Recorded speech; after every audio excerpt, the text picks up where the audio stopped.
Այս ճղճիմությունը ընկել է կաթողիկոսի հետևից, եպիսկոպոսների հետևից, սա համարում է քաղաքականություն, եկեղեցին մաքրելու առաքելություն։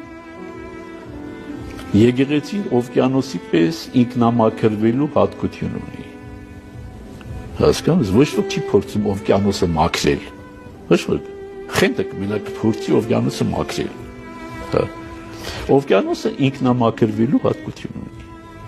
Ինքն բոլոր աղտը, որ ստանում է ուրիշներից, մաքրելու եւ մաքրվելու հատկություն ունի։ Այն բոլոր մեղքերը, որ նույնիսկ մենք գործում ենք, դա բոլոր այս հասարակության աղտերի արտացոլումն են մեր կյանքում։ Որ ցավոք մեր ժողովուրդը շատ բարձր նշաձող է դնում հոգևորականի համար, բայց ձեր ասածով իր համար շրիշակի ցածր։ Իսկ ես աշխարհական եմ, ես ինչ ուզենամ կանեմ։ Քեզ թվում է թե ինչ ուզենաս կանես։ Եթե դու քրիստոնյա ես, քո առջև դրված է նույն պատասխանատվությունը, ինչ որ հոգևորականի առջև։